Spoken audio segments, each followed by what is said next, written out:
Devotion means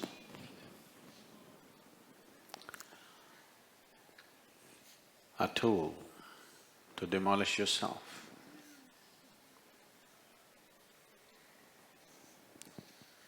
A tool to destroy your intentions, your visions, your dreams, so that you become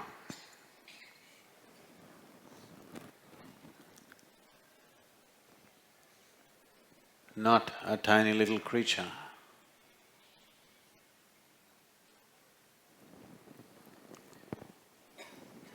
so that you become a nameless little creature in this cosmos, but you become the very hand of the Divine.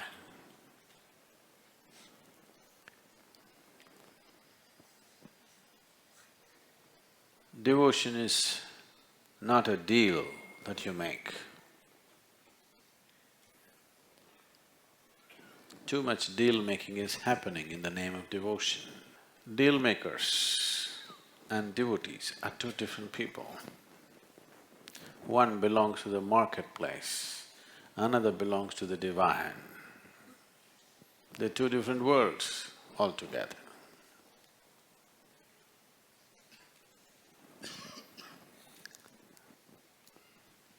You need to understand this. The moment you sit down to make a deal, it is the dharma of a deal that you should do your best to be smarter than the other. No? You don't want to make a dumb deal, do you want to? When you sit down to make a deal, you want to be smarter than the other. If you take this attitude with the Divine, you have lost before you start. You sit with the existence like this, you sit with your guru like this, you lost even before you started. You don't have to run the race, you anyway lost. You cannot win.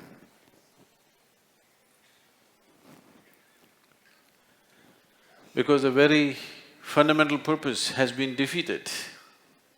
And now what? So don't lose out on the tremendous power of devotion because you have a stupid deal in your head. What can you ask? What kind of deal can you make with the creation and the Creator?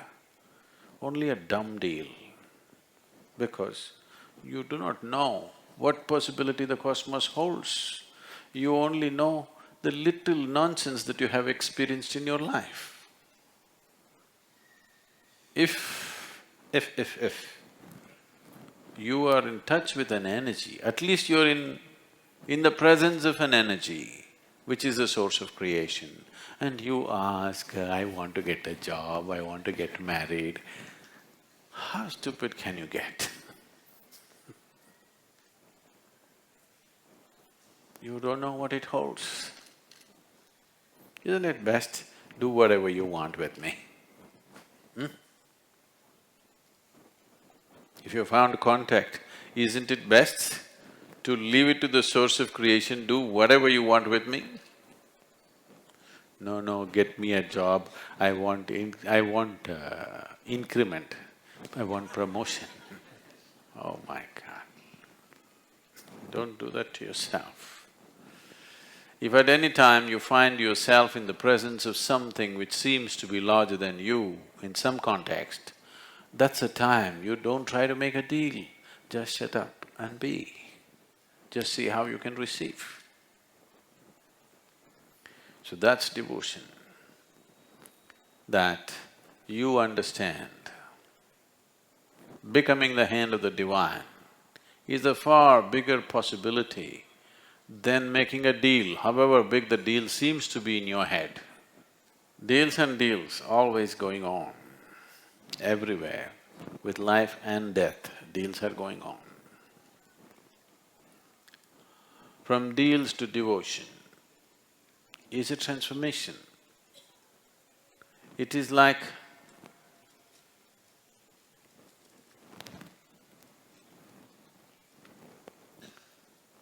if I give you filth,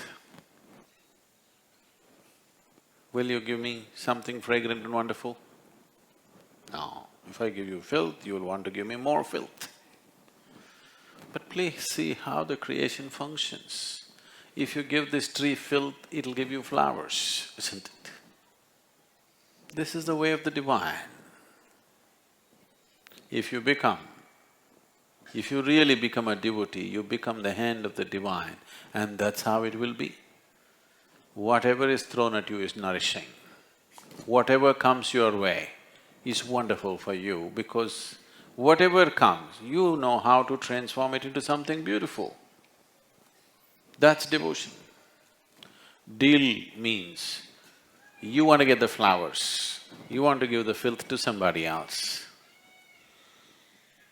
If you do that deal, after that, you will get excluded, isn't it?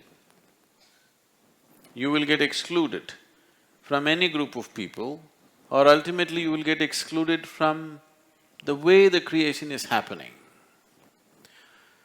When we say yoga, we are talking about a union. A union means that you don't exist here as a creature by yourself. You exist here as part of the divine. You exist here as part of the creation and the creator, that you become one with everything, that you are not one little crawly creature who goes around doing its own thing. But the whole idea, the juvenile idea of freedom is you want to do your own thing, isn't it?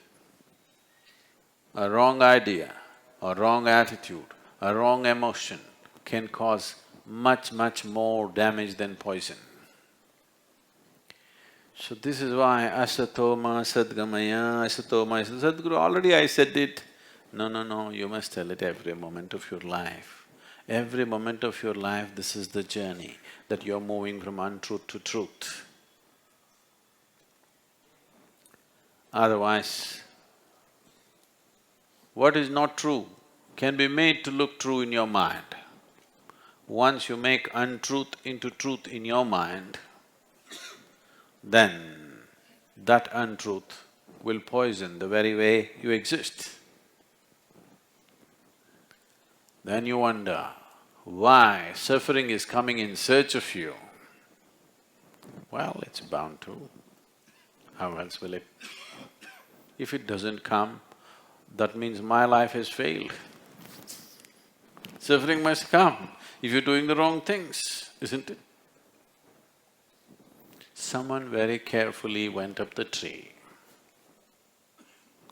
Another fool tried to run up and fell down. If nothing happens to him, the one who has the skill to climb up is a fool, isn't it? Yes or no? No? It is so, isn't it? One who has paid attention, one who has taken care to acquire the necessary skill to do something in a proper way, if him and a fool who has not paid any attention to anything happens the same way, then the man who paid attention to all these things is a fool, isn't it? So, I'm not really against suffering. It's my wish that you should not suffer.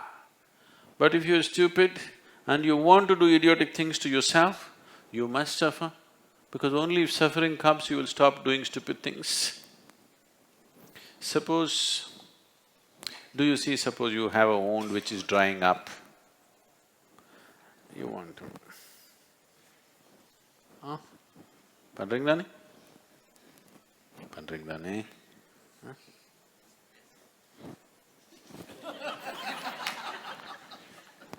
If it goes deep enough, when it hurts, you stop. Suppose it did not hurt, you would pull out your intestines. Yes? Do not underestimate yourself. If there was really no pain in your body, as you sit in the satsang, you know, like how you blow chewing gum, you blow your lungs out to show me how big a lungs you got. Yes, you would do. Do not underestimate yourself. Do not underestimate your own stupidity. If somebody is doing something else to make your impression, you'll take your intestines and… Because if you as much as touch it with a pin, it hurts so badly.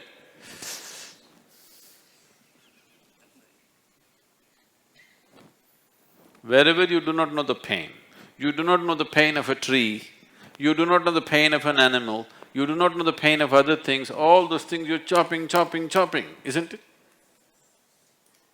Only this one you know, so you're preserving. So, it is fine, you're doing good. At least you know this much.